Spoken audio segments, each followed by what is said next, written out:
पंचमी, अष्टमी, एकादशी, प्रदोष, शिवरात्रि, अमावस्या, पूर्णिमा, इस दिन ये 7 दिवस आपको बताए थे और कहा गया था कि 5-5 दिए लगाना शाम के समय पर, बन सके उन दिए को लंबी बाती का।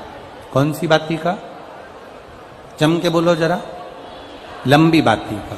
आपको पहले भी कथा में कहा, लंबी बाती का जो दिया होता है, लंबी बाती का जो दीप होता है, वो दीप हमारे जीवन में वंश की भी वृद्धि करता है।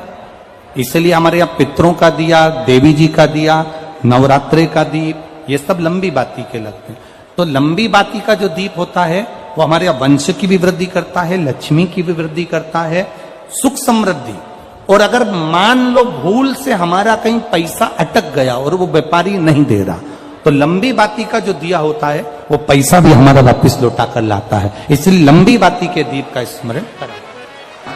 सावन के महीने में जो अधिक मास पड़ता है उसमें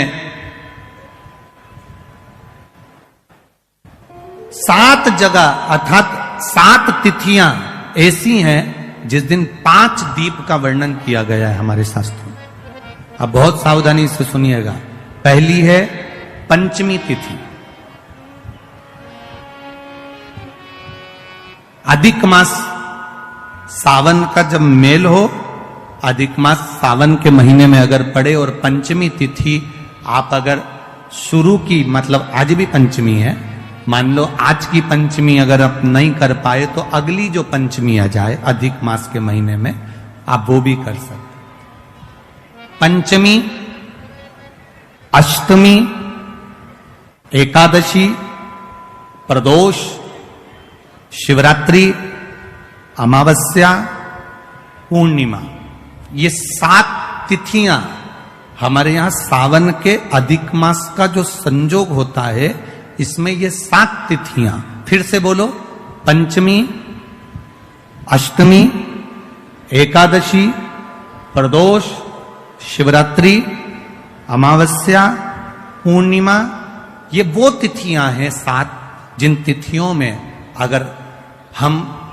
5 दीप घृत के, घी के 5 दिए अगर अपने दरवाजे के बाहर केवल भगवान की भक्ति के लिए, शिव तत्व की प्राप्ति के लिए, वैसे तो दीप लगाना चाहिए, तुलसी के क्यारे के पास लगा दो, मंदिर में लगा दो, या शिवालय पर लगा दो, या देवालय पर लगा दो। और इस कीचड़ पानी में अगर कहीं ना जा पाओ, अगर पानी वानी बरस रहा है, जगह जगह बहुत पानी है, भले इधर क्षेत्र में इतना ना दिख रहा हो पर अन्य क्षेत्रों में बहुत पानी है, तो कोई ना जा पाए तो भगवान का स्मरण कर कर उन दीप को भगवान के सामने प्रज्वलित कर कर 5 दिए इन तिथियों में, पंचमी, अष्टमी, एकादशी, प्रदोष, शिवरात्रि, अमावस्या और पूर्णिमा, जो सावन के महीने में अधिक मास पड़ता है, उसमें ये 7 तिथियों पर जो 5 दीप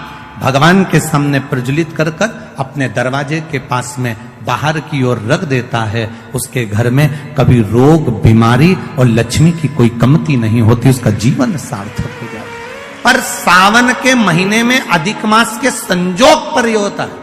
बाकी के समय पर अधिक मास कोई से भी अगर महीने में आ गया, आषाढ़ का आ गया, या कोई महीने में कार्तिक का आ गया अधिक मास, या कोई अन्य महीने में आ गया, तो उसका प्रमाण नहीं है महाराज। सावन के महीने में अगर अधिक मास पड़ रहा तो ये 5 तिथियां।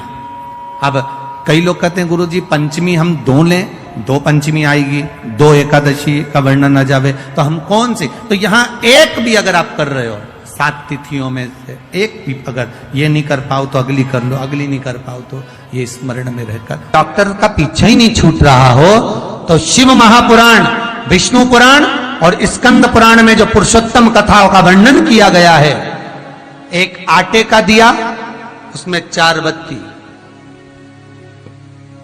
आटे के दिए में 4 बत्ती रखें, तिल्ली का तेल डाल लें, थोड़ा सा उसमें सरसों का तेल डाल लें।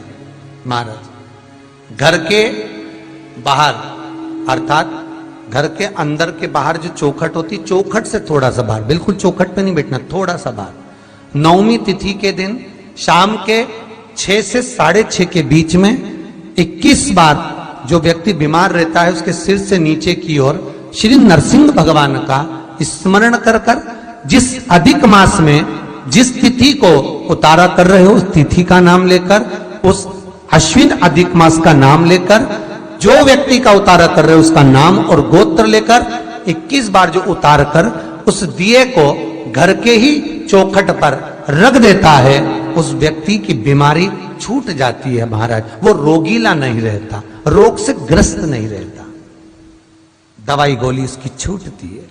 कभी ये डॉक्टर को दिखा लो, कभी वो डॉक्टर को दिखा लो, कभी यहां दिखाओ, कभी वहां दिखाओ, उससे छुटकारा मिलता है। डॉक्टर का संवाद कर रहा, शिव तत्व कह रहा, 3 जगह पर नारी को पवित्रता का भाव वर्णित कर दिया। अब जितनी माताएं बैठी हैं वो भी मुख से बोलेंगे। पहला स्थान कौन सा बताया? बच्चा जब छोटा है, गोदी में है, वो बच्चा गंदगी भी कर रहा है तो भी नारी पवित्र है। दूसरा स्थान कौन सा बताया? पति की सेवा अगर पत्नी कर रही है, पति सेवा में लगी है तो वो पवित्र है। तीसरा स्थान कौन सा बताया? घर के बुजुर्ग माता पिता सास ससुर की सेवा में लगी है, वो पवित्र है।